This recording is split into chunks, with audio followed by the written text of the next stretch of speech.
आपने अपनी trading start कर दी है या ट्रेडिंग स्टार्ट करने वाले हो। My name is Yashraj Shrivastava and I am NISM certified research analyst. मेरे पास ऑलमोस्ट 7+ ईयर का एक्सपीरियंस है मार्केट के अंदर एंड मैं ऑलमोस्ट 1000+ स्टूडेंट्स को ट्रेन कर चुका हूँ। इस दौरान मैंने मार्केट के अंदर और स्टूडेंट्स के अंदर और जो ट्रेडर्स हैं, नए ट्रेडर्स, उनके अंदर मैंने एक चीज देखी है, वो विदाउट एनी बेस के रियल ट्रेडिंग स्टार्ट कर देते हैं। जो कि हमारा फाइनल स्टेप होता है वो फर्स्ट स्टेप में ही शुरू कर देते हैं। सो मैंने आपके लिए ये प्लेलिस्ट बनाई है जो मार्केट के अंदर फ्रॉम बेसिक से लेकर के एडवांस तक का आपका जर्नी साथ में रहेगी। ये जो कोर्स होगा, ये course total beginner to advance होगा, बिगिनर फ्रेंडली होगा। मींस आपको मार्केट के बारे में, मार्केट होता क्या है, वहां से लेकर के मार्केट में ट्रेड कैसे करते हैं, वहां तक की आपको जर्नी मिलेगी। अगर आप बिगिनर हो तो मैं आपको रिकमेंड करूंगा आप स्टार्टिंग से देखना।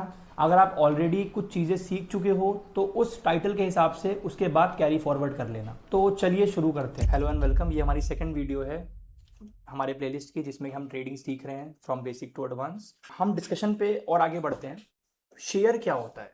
अभी तक हमने लास्ट वीडियो में जो चीज़ें कवर करी थी उसके अंदर हमने कवर किया था कि एक्सचेंज में ट्रेडिंग कैसे होती है, बायर्स क्या होते हैं, सेलर्स क्या होते हैं, ग्रीन कैंडल क्यों बनती है, मार्केट क्यों ऊपर जाता है, मार्केट क्यों नीचे जाता है, इनके बारे में हमने सीखा था। राइट, अब अपन सीखने जा रहे हैं व्हाट इज शेयर। शेयर का मतलब क्या होता है? अगर मैं आपको व्हाट इज शेयर के बारे में, अगर मैं आपको NSE की वेबसाइट खोलता हूँ, अब जैसे ये हमारी NSE की वेबसाइट है, ठीक है, जिसके अंदर हमारे स्टॉक ट्रेडेड 3461 स्टॉक्स ट्रेड हुए हैं लास्ट 14 अगस्त को। एडवांस इतने हैं, डिक्लाइन इतने हैं, अनचेंज्ड इतने हैं। ये किसकी बात हो रही है? सर मैं निफ्टी 50 पे क्लिक करता हूँ और इसके बाद एडवांस पे क्लिक करता हूँ, ये खोलता हूँ तो लिस्ट आ जाएगी। अब ये भारती एयरटेल, ठीक है, HDFC बैंक, BDL, ये जो मैं नाम ले रहा हूँ जैसे कि डिक्सन, ये सब क्या है? मतलब ये सब क्या होते हैं? ये सब कंपनीज हैं। इन कंपनीज के शेयर इस स्टॉक मार्केट के अंदर लिस्टेड है, ठीक है। इनके साथ में यहाँ पे प्राइजेस भी लिखी हैं, LTP, लास्ट ट्रेडेड प्राइस बोलते हैं इसको, चेंज इन परसेंटेज, सीरीज में EQ लिखा है। EQ का मतलब इक्विटी, इक्विटी की बात हो रही है। राइट, मार्केट कैप क्या होता है ये भी हम सीखेंगे, मार्केट कैपिटलाइजेशन है, वॉल्यूम है, काफी चीजें हैं। अब अगर मैं शेयर की बात करता हूँ, शेयर होता क्या है?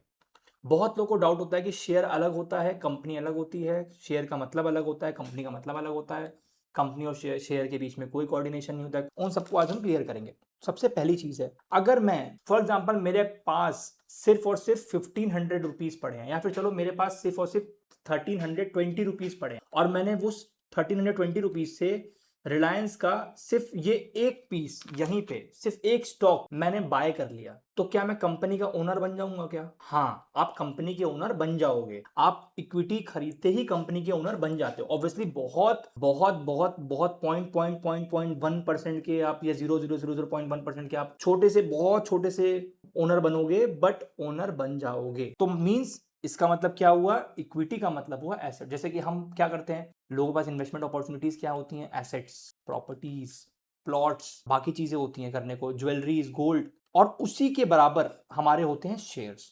तो शेयर्स की वैल्यू भी उतनी है जितनी वैल्यू आपकी प्रॉपर्टी की है, जितनी वैल्यू आपके गोल्ड की है, जितनी वैल्यू आपके किसी और अप्रिशिएटिंग एसेट की है, ठीक है। अब मैं बात करता हूं कि कंपनीज जो है ना वो शेयर्स क्यों देती हैं। आपको क्या लगता है कंपनीज जो है वो शेयर्स क्यों मार्केट में लिस्ट करती हैं? उनको जरूरत क्या है? ये हमने फर्स्ट वीडियो में भी सीखा था। थोड़ा सा आज और डीप डाउन सीखने की कोशिश करेंगे कि शेयर्स क्यों कंपनी मार्केट में अलॉट करती है। देखो भाई, सिंपल है।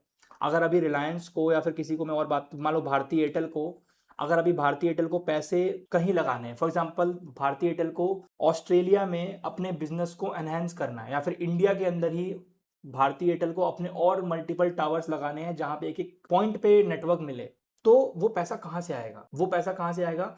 वो पैसा आएगा इन्वेस्टर से।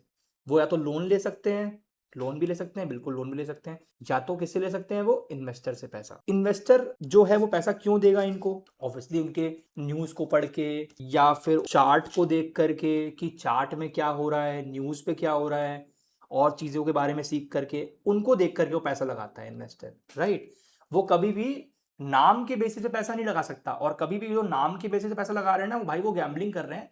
नाम के बेसिस पे कभी पैसा नहीं लगता।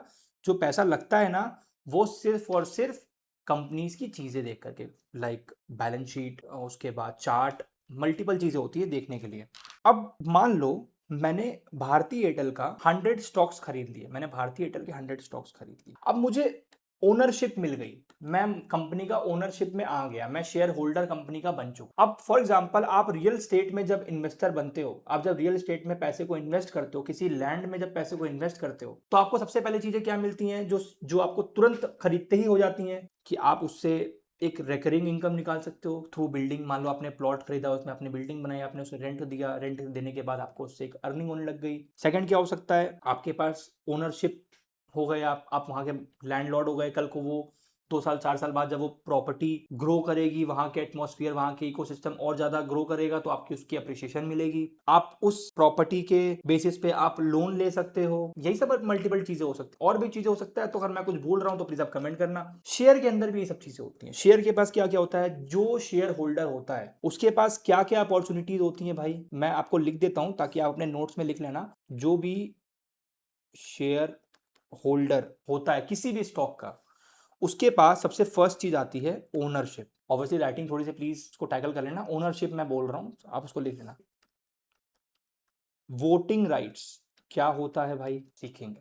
थर्ड आता है डिविडेंड, जो कि नॉट गारंटी होती है। फोर्थ क्या होता है, प्राइस अप्रिशिएशन। अब क्या क्या होता है सबको वन बाय वन समझते हैं। मैंने मान लो भारतीय एयरटेल का मैंने स्टॉक को बाय किया, तो सबसे पहला मुझे क्या मिल गया, मुझे मार्केट के अंदर ओनरशिप मिल गई। मैं इस कंपनी का परसेंटेज अमाउंट में जो भी परसेंटेज हो सकता है वो परसेंटेज का मैं ओनर बन जाऊंगा। अगर आपने कंपनी के 50% शेयर ले लिए तो क्या कंपनी के अंदर बैठ जाऊंगा क्या मैं, कंपनी के बोर्ड ऑफ मीटिंग में बैठ सकता हूं क्या मैं, बिल्कुल बैठ सकते हो भाई। अगर आपने कंपनी के 20% शेयर भी खरीद लिए ना भाई, जो बहुत बड़ी अमाउंट होती है, तो आप कंपनी के साथ बैठ करके उनकी मीटिंग पे, उनके इंपॉर्टेंट प्रोजेक्ट्स पे आप बैठ के डिस्कस कर सकते हो। तो बहुत इंपॉर्टेंट चीज होती है चीज सीखने वाली कि आप अगर शेयर होल्ड मार्केट में शेयर होल्डिंग करते हो, ओनरशिप हो, तो आप एक टाइप के ओनर हो। आपके पास क्या हो सकती है, मान लो मैंने सर सिर्फ 5 क्वांटिटी खरीद रखी है, मैं सिर्फ 5 क्वांटिटी खरीद के बैठा हूं, तो हमारे पास क्या होगा, ओनरशिप तो मिलेगी। सेकंड चीज, voting rights. What is voting rights, अभी जैसे आपने सुना होगा टाटा एंड सन्स के चेयरमैन ने रिजाइन कर दिया रिजाइन, बिल्कुल ये न्यूज सुनी होगी आपने। अब रिजाइन के बाद जो नए चेयरमैन बनने वाले हैं, उन चेयरमैन को चूज करने के लिए भी वोटिंग होती है। ऑब्वियसली वो परसेंटेज वाइज आपको मिल पाएगी, आपके पास आएगी जब कंपनी को लगेगा कि हाँ ये हमारे लिए वैल्यूएबल इन्वेस्टर है,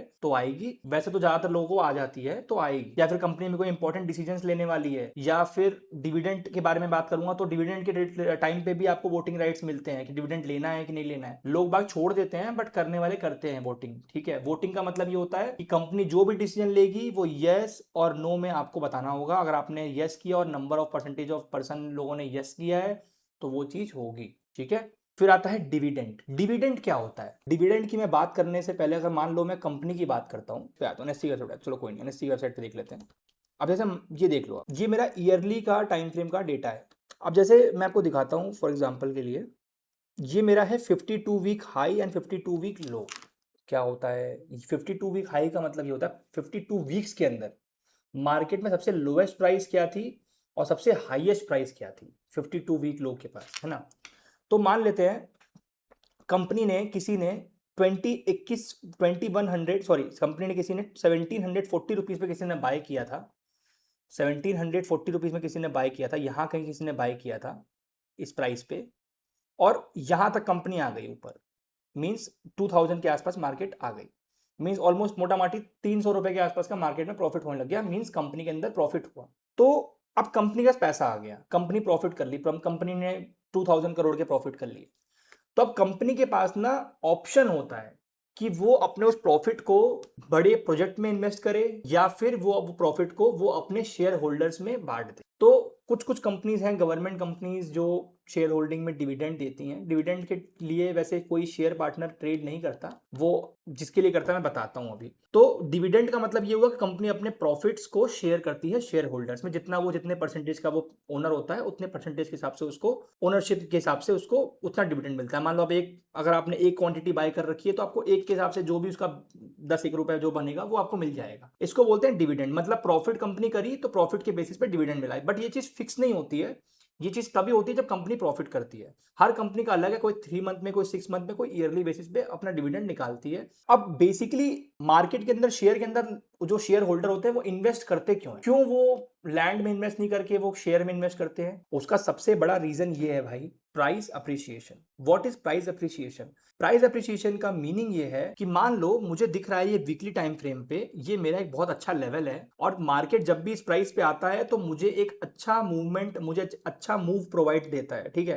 तो अगर मैं मान लो यहाँ पे बाय करता हूँ, 1820 पे मैं बाय करता हूँ, तो मैं डिविडेंड का वेट नहीं कर रहा हूं। मैं किसका वेट कर रहा हूं? मैंने प्राइस एक्शन सीखा है, मैंने टेक्निकल एनालिसिस सीखा है, मैं किसका वेट कर रहा हूं? मैं वेट कर रहा हूं कि मार्केट इस प्राइस से ऊपर जाए, मार्केट इस प्राइस से 1%, 2%, 4% मार्केट ऊपर जाए और मुझे इस प्राइस के अप्रिसिएशन का पैसा मिले। यहां पे तो 8% जा चुका है मार्केट। तो इस बेसिस पे जितने भी शेयर होल्डर होते हैं, जितने भी इन्वेस्टर होते हैं, वो इस बेसिस पे इन्वेस्ट करते हैं कि मार्केट में मैं लो पे बाय करूं और हाई पे सेल करूं। ये सिंपल बिजनेस का फंडा होता है और ये सिंपल शेयर मार्केट के अंदर भी फंडा होता है। तो इसके बेसिस पे आपको मैंने बताया शेयर क्या होता है, उसकी इक्विटी क्या होती है। अच्छा, शेयर को ही इक्विटी बोलते हैं, शेयर को ही सिक्योरिटी बोलते हैं। तो आप उसमें कंफ्यूज मत होना कि शेयर को मैं इक्विटी बोलूंगा, शेयर को क्या बोलूंगा, उसे टेंशन की जरूरत नहीं, ठीक है। अब हम अपने नेक्स्ट वीडियो में मिलेंगे, जो हमारा नेक्स्ट टॉपिक होगा उसका नाम क्या होगा, what is NSC and what is BSc.